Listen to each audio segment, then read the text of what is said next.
Hello again, FA Nation. Justin Fensterman here, and it's Fantasy Football Stock Watch time. We're talking trendy players here for our fantasy football leagues. Some trending up, others trending down. Let's hit that marketplace right now.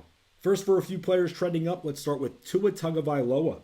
Tagovailoa has been heating up, throwing for over 300 yards and 3 touchdowns in both of his last 2 contests. He hasn't thrown an interception since returning from injury and is completing nearly 70% of his passes. He's thrown 3 picks all year. The Browns will be a bit of a test for Tagovailoa, but after seeing what he did against the Bears, who also aren't easy to throw on, we have to remain confident that he'll continue to thrive, especially with as strong of passing weapons as he has in Tyreek Hill and Jalen Waddle. He's tied for 3rd for most touchdown passes thrown for the year with 15. Running back on the rise, Travis Etienne. Week 9 wasn't his best performance on a per-touch basis, but Etienne exceeded 100 yards rushing for the 3rd straight time. He was also limping around a bit during the game too, just a note. Regardless though, he has explosiveness, bounces off of defenders trying to tackle him, and he's had a long run of at least 30 yards in 4 of his last 5 battles.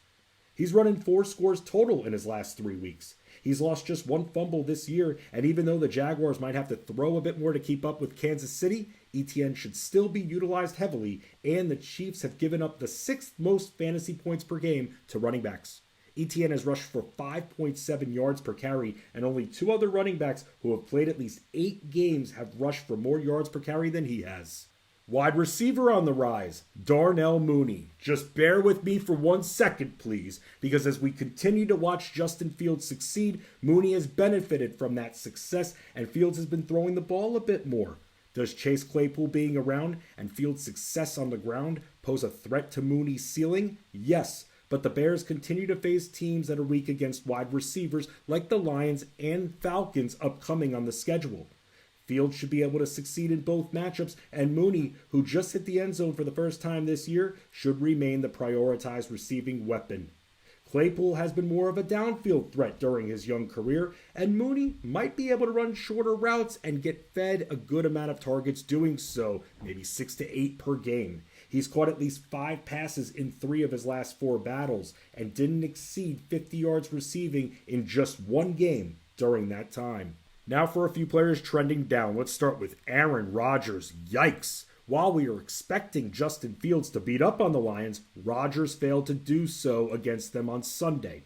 Rodgers has yet to have a game in which he's thrown 3 touchdowns and hasn't hit the 21-point mark in fantasy scoring at all this year. He completed less than 54% of his passes against the Lions and has completed 65% of his passes in just 1 of his last 6 games.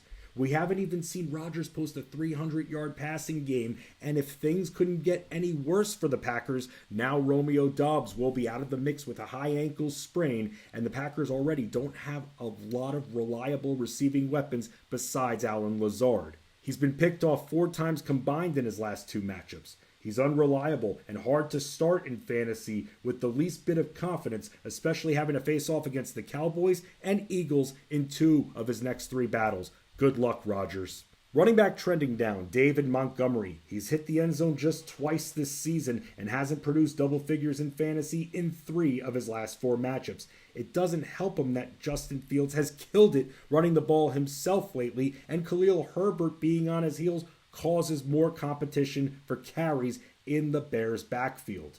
Montgomery's rushed for over 4 yards per carry in just 3 games this year.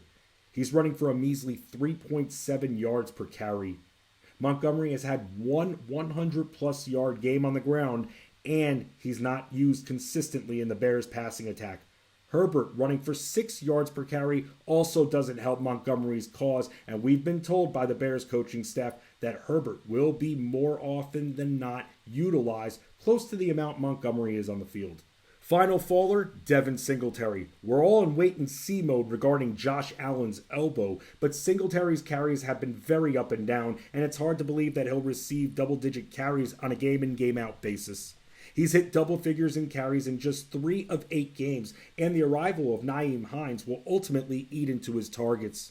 Hines isn't a power runner. He was brought in to catch passes, and James Cook is also still around. Singletary has recorded just 1 touchdown, and it wasn't on the ground. Minnesota is up next for the Bills, and they're a hard team to run on. And if Allen does end up playing, it poses yet another threat to Singletary's carries. And Allen has taken the ball himself at least 5 times in all but one game this season.